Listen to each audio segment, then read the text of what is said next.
What's up guys, MegDeepL here bringing you another Pokemon X and Pokemon Y Wi-Fi battle for you guys today. So today I'm against Garchomp Pit, who I challenged on Skype because I wanted to try out this new team I built around Mega Charizard Y.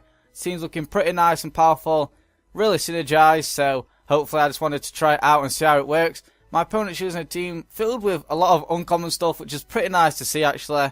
The most common thing being his Greninja, then followed by that Trevenant, which at the same time still is rarely seen as much these days, but either way it should be fun and interesting, so let's just get straight into the battle. So I'm actually going to lead out with the Rotom, as he actually decides to lead out with his Machamp. I guess predicting me to lead with the Pharaoh, predicting his Greninja lead, but either way the Rotom is obviously my best choice, so this is actually a decent matchup for me as I do carry the Will-O-Wisp. So I'm just going to play it safe, go straight for that Willow, as in comes his God of War. This is fine because I do get some nice residual damage off on this thing, despite him actually going to synchronize over the burn. I don't mind too much just because I am Resto Chesto, so it's not going to affect me too much in the long run. So what I'm actually going to do is make the hard switch the following turn, go straight out into my special defensive Ferrothorn, because I don't want to take any unnecessary damage on my Rotom, because I do want to keep it for his Machamp and his Dugtrio. So I make the hard switch, go straight out into my Ferrothorn to take the incoming sidekick, what's coming my way, knowing I can eat this up, so being fully special offensive. But looking at his damage, I was surprised at how much he does.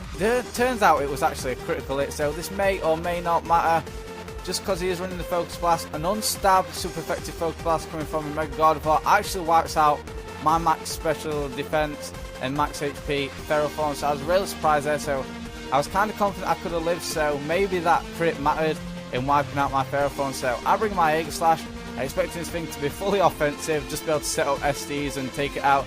Turns out it's running the Will-O-Wisp. That's really bad for me, as now I've lost my Ferrothorn.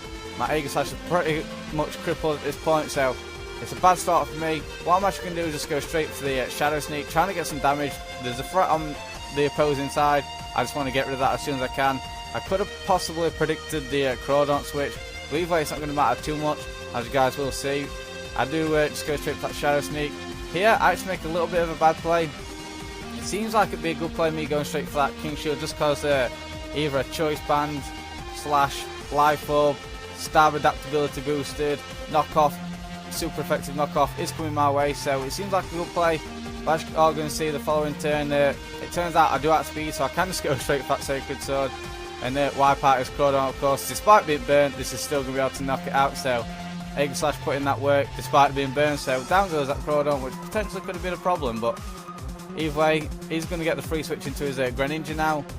I'm actually just going to once again go for that King Shield, just in case the off chance he potentially could be choiced.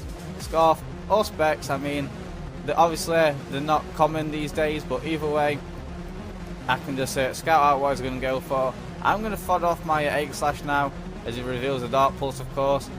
Just because, like I said, it is basically crippled, I'm just going to go for that Shadow Sneak, just try and get as much damage as I possibly can before he takes me out with the following Dark Pulse. So I do not a lot, and he's just going to retaliate back with that super effective Dark Pulse and take me out. But this gives me a free switch into my Scarf Garchomp.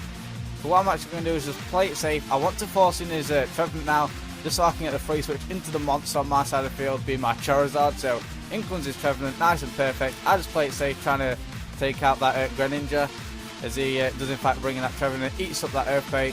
This is fine because I'm actually going to switch directly into my Charizard, just because nothing the Trevenant can do to me. If he decides to go for that Will-O-Wisp, obviously it's unaffected. His best play was probably the Leech Seed and or Shadow Claw if he's running that. So that's perfectly fine by me. I basically get a free switch into my Charizard. I'm not fussed about the Leech Seed. In the following turn I can just click that Mega Evolution button on the DS screen and show him some power, so that's exactly what I'm going to do. Is he has absolutely nothing that wants to take a sun boosted Stab Fire Blast coming from a max special attack Mega Charizard Y. So here it comes. I'm just going to Mega Evolve, go straight for that Fire Blast, as he decides to bring in his own Mega, his God of War. I guess hoping and praying he can live it. That's not going to be the case. I'll land the Fire Blast and I'm going to clean wipe out God of War. So Mega Charizard has so much power, it's unbelievable. In comes his Dugtrio now. I obviously don't want to take a Rock Slide slash Stone Edge. I'm going to get on out of there, go out into my physical defensive Rotom Wash, just to eat that up. It does reveal the Stone Edge. I take that nice actually, which is pretty nice obviously, and the obvious switch into his Trevenant is obvious. Looking back on it, I probably should have gone for the rest, as you guys will see, but I go for Volt Switch. No one's going to bring in that Trevenant, just to obviously resist my dual stab, and he's obviously not going to want to take a Hydro Pump on his Dugtrio, so he waits, gives me the free switch into the monster again, Mega Charizard Y, and I can once again just click the Fire Blast, hopefully hit, which I do, and wipe out his Trevenant. So my Charizard's been on the field 2 turns and already got 2 kills. Talk about stats, that is nice. So in comes this Dugtrio once again. We're going to be a bit of rinse and repeat here. I'm going to make the same switch into my Rotom. Unfortunately for him, he's in fact going to miss the Stone Edge, and after the burn damage, this 2 Stone Edges would of course been able to knock out my Rotom Wash. So this is where I mentioned I probably should have gone for the rest, that way I could live the Stone Edge without even having to rely on hacks. But either I wasn't relying on it, and I guess that made up for the crit earlier on. But my Rotom, even though it does put a whole lot of work into his team, I didn't actually need it, just because I do obviously have a Garchomp for his Dugtrio and his Greninja being Scarf. I also said my Mega Charizard Y to take out his Machamp, so I just go for Will-O-Wisp after resting up to nice full HP, and then just go straight for the Hydro Pump, try and take it out as he actually brings in his Greninja, just tweak that up. He's going to go for U-turn now. There's actually not much you can do to my Rotom, so that's a little unfortunate for him that he missed. Like I said, at the same time, I didn't exactly need it in order to win. So I'm just going to go for that Volt Switch, trying to get off some damage on his Greninja, trying to take it out as he just brings back in his Dugtrio. I was a little surprised to switch straight into his Greninja regardless, so what he's going to do now is just fodder off his Dugtrio, as I just go straight for that Hydro Pump, wiping that thing out. So this will give him a free switch into his Machamp, of course. Again, this is a pretty decent matchup for my Rotom, like at the start of the battle, because I do obviously hit the Will-O-Wisp, have the Will-O-Wisp. Luckily I hit, which is nice. Basically crippling this Machamp as it goes straight for that stab, Dynamic Punch.